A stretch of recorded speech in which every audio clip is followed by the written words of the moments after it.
కాని విద్య ఆత్మ విద్య, అదే అమ్మ విద్య. అమ్మ అంటే కేవలం మనమే కాదు, కంటేనే అమ్మ కాదు అని మనం పాట రూపంలో విన్నాము. కంటేనే అమ్మ కాదు, కరుణ ఉంటే దేవత అన్నారు. అంటే అమ్మ అంటే గాంధీ మహాత్ముడు భగవద్గీతని అమ్మ అని పిలిచిండు. అంటే అమ్మ లేని టైంలో అహింసా మార్గంలో స్వాతంత్రం తీసుకురావాలి, హింస లేకుండా స్వాతంత్రం తీసుకురావాలి అంటే తనకి ఆత్మజ్ఞానం కావాలి. ఆత్మజ్ఞానం ఉన్న ఒకే ఒక గ్రంథం, ఆధ్యాత్మిక గ్రంథం, మానవ గ్రంథం, మరి మానవుని దుఃఖాన్ని హరించే గ్రంథం. వేదాలు, ఉపనిషత్తులు, పురాణాలు, ఇతిహాసాలు అన్నింటినీ రంగరించి ఇచ్చిన గ్రంథమే భగవద్గీత. గీత అంటే స్త్రీ పేరు, గీత అంటే అమ్మ. గీతకి ఒక పేరు కాదండి, 18 పేర్లు ఉన్నాయి. గీతలో 18 అధ్యాయాలు ఎలా ఉన్నాయో అలాగే 18 పేర్లు ఉన్నాయి. గీత, సీత, గంగా, యమున అన్ని పేర్లని గీతకి పేర్లు ఉన్నాయి. 18 పేర్లు పెట్టిండు. అందుకని స్వాతంత్రం రావడానికి కేవలం గాంధీ మహాత్ముడితో పాటు మన భగవద్గీత కారణం అండి. అందుకని మరి ఆయన చేతిలో ఎప్పుడు కర్రతో పాటు ఏ బుక్ ఉంటుంది?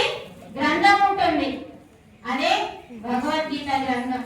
అందుకనే ఇల్లాలి చెరువు ఇంటికి వెలుగు కావాలి అంటే, వెలుగంటే ఏంటి? డబ్బు కేవలం కాదు, ఆరోగ్యమే మహాభాగ్యం అన్నారు. డబ్బు మహాభాగ్యం అని ఎక్కడ చెప్పలేదు. కాబట్టి ఒక ఇల్లాలి చదువు ఇంటికి వెలుగంటే ఆ ఇల్లాలి చదువు ఇంట్లో ఆరోగ్యం తేవాలి, ఆనందం తేవాలి, ఆత్మ జ్ఞానం కావాలి. అందుకని ఈ మూడు ఉన్న విద్య పేరే ఆత్మ విద్య, నాశనం లేని విద్య. ఆ చదువుని చదువుకోమని యోగులు మన కోసం విద్యాలయాలని నిర్మించారు. అందుకే విద్యాలయం, వైద్యాలయం, గ్రంథాలయం ఇలా అన్నింటిలో లయమైపోయి నేర్చుకోమన్నారు. అందుకని భగవద్గీత అంటే మన అమ్మ, మన దుఃఖాన్ని పోగొట్టే అమ్మ. మనకి ఏ కష్టం వచ్చిన ఎక్కడికి పరిగెత్తుతామండి? టీచర్స్, అమ్మ దగ్గరికి పరిగెత్తుతాం. మనకి ఒక కష్టం వస్తే, దుఃఖం వస్తే అంతకంటే ముందు అమ్మ చెప్తాం. అందుకని మన జీవితంలో ఏ దుఃఖం ఉందో యుక్తాహార విహారస్య యుక్త చేష్టస్య కర్మసు యుక్త స్వప్నావబోధస్య యోగో భవతి దుఃఖః. నీకు ఏ దుఃఖమైతే ఉందో, జాబ్ లేదని దుఃఖమా, పెళ్లి కాలేదని దుఃఖమా, పిల్లలు కాలేదని దుఃఖమా, నా భర్త బాగాలేదని దుఃఖమా, సమాజంలో ఆడబిడ్డ బాగాలేదని దుఃఖంలో, అత్తగారిలో బాగా ఏ దుఃఖం ఉందో ఆ దుఃఖాన్ని పోగొట్టే ఏకైక గ్రంథం భగవద్గీత.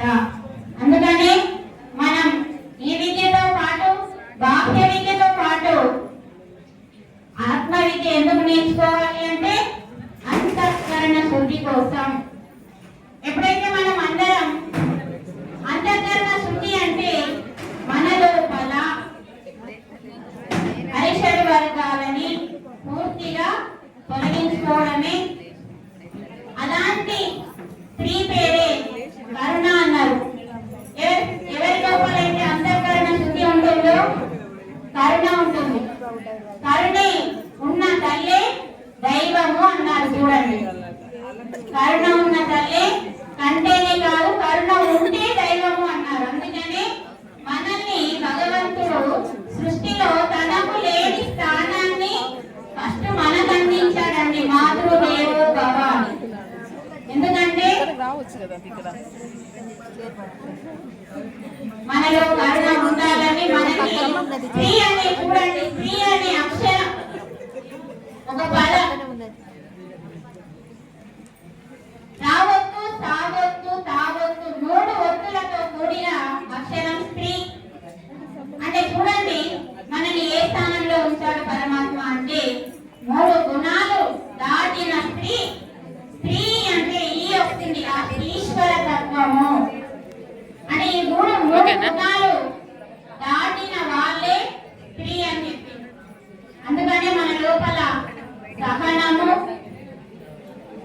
అలాగే ఓర్పు, త్యాగము ఇవన్నీ ఉన్నాయి. కుటుంబం కోసం త్యాగం చేస్తాం, కానీ అన్ని కుటుంబం కోసమే చేస్తున్నాము, మన కోసం ఏమి చేసుకుంటున్నామన్న ఒకే ఒక ప్రశ్న మనం వేసుకోవాలి. అదే నీ ఆత్మ ఎదుగుదల. అందుకని మనతో మనం ఉండడం, మనం ఏకాంతంగా ఉండడమే జ్ఞానం అండి. జ్ఞానం అంటే శుద్ధి చేసుకోవడం అంతరంగాన్ని. ఎప్పుడైతే అంతరంగాన్ని శుద్ధి చేసుకుంటామో ప్రతి చోట మన వాక్కుకి శక్తి వస్తుంది, మన ఆలోచనకి శక్తి వస్తుంది, మన చేతలకి శక్తి వస్తుంది.